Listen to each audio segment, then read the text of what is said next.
This is the second half of the tutorial on moving a subject to a new background and using a gradient to help make the background natural. In this case, we're going to use a made-up sky. It's not going to be a real one, and you'll see the particular benefit there is in adding that gradient. So if you will go to your computer and go File, Open, and you will find a new background with gradient, and in that folder there's a group of people PSD and a plain sky JPEG. If you can grab those two and open them, and I'm going to reveal the photo bin. So I have some people just in a natural setting.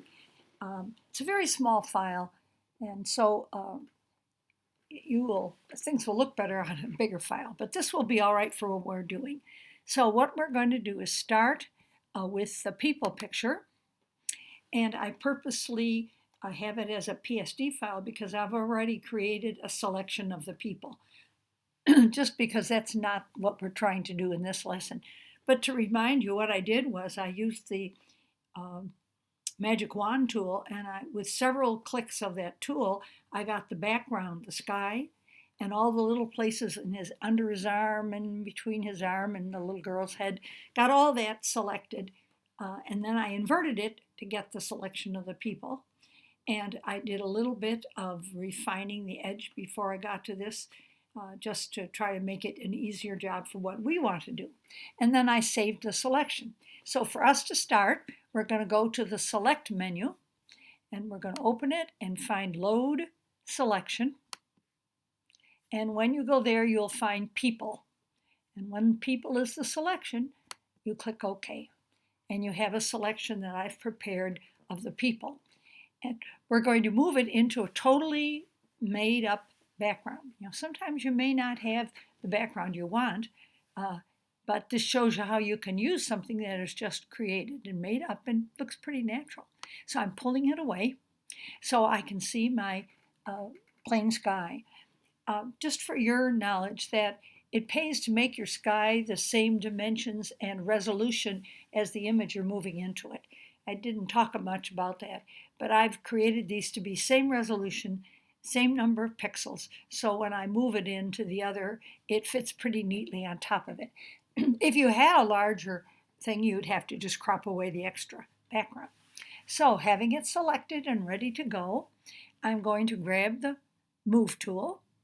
I'm going to grab a hold of this side on part of the bodies, and I want to fill that space and make it fit the same exact centered space. So you'll remember I hold the Shift key, and then I drag it just until it's over the new background. Then I can lift my hand and I have it centered on the new background. And as is true when you do any selecting and moving to a new background, you may have that telltale halo effect, and we're going to get rid of that again like we did in the other. To do that, we have to add a mask based on the selection.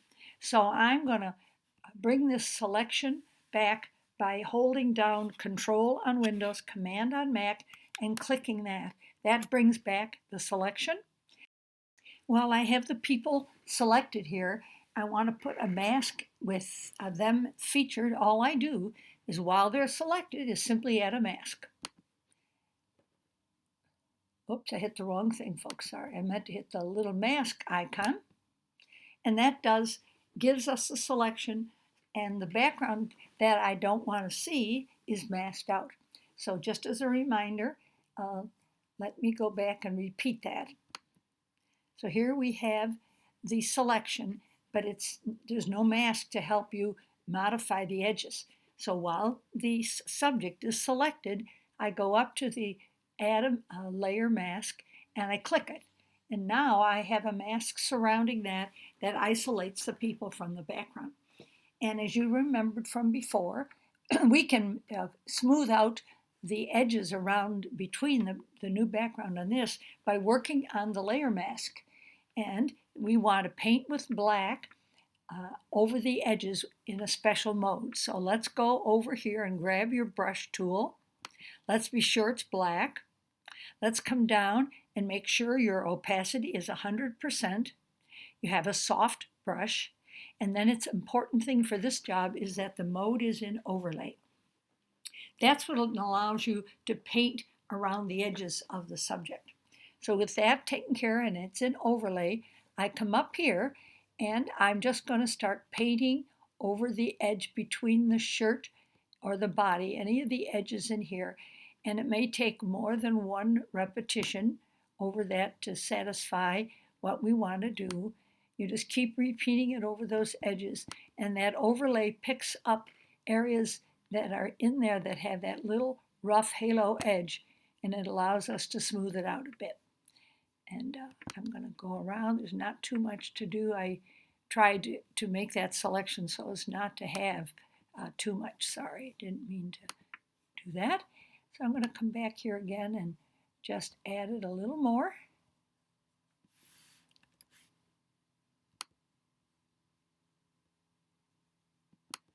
And again, this is just a sample. I didn't spend a lot of time being perfect with it, but I want you to see that you can help to get rid of these halos when you have a mask available.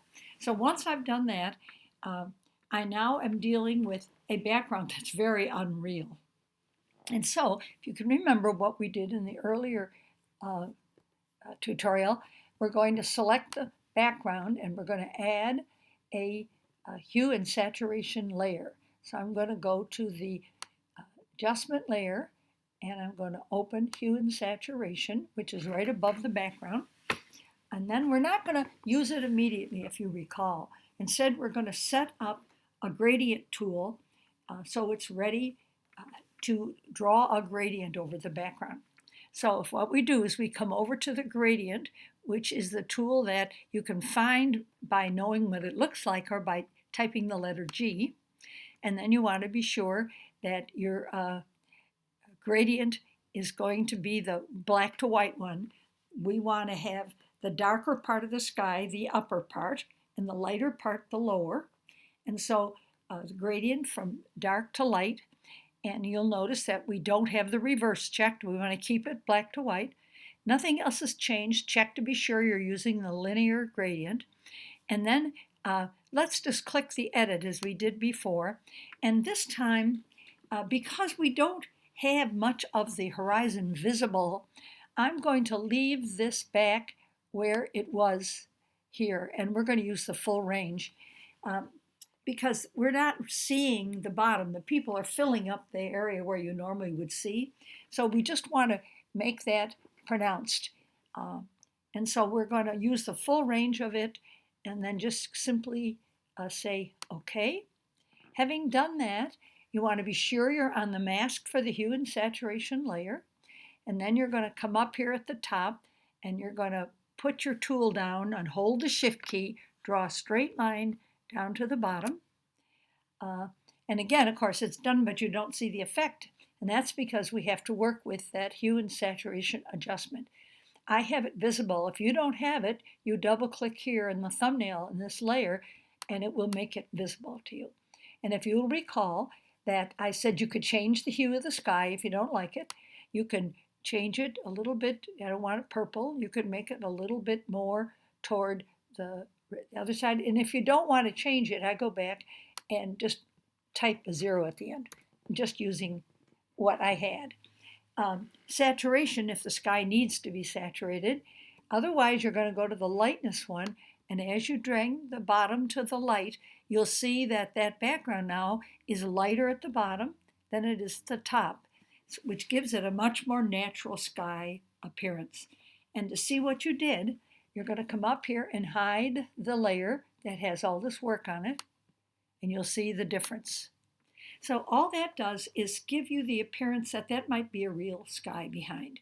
So if you're in a spot where you really don't have a suitable background, but you just want something simple behind, this is how you make it look natural, by doing that. And of course, as usual, I always save my work as a PSD file so I could come to it the next day and make any improvements I wanted.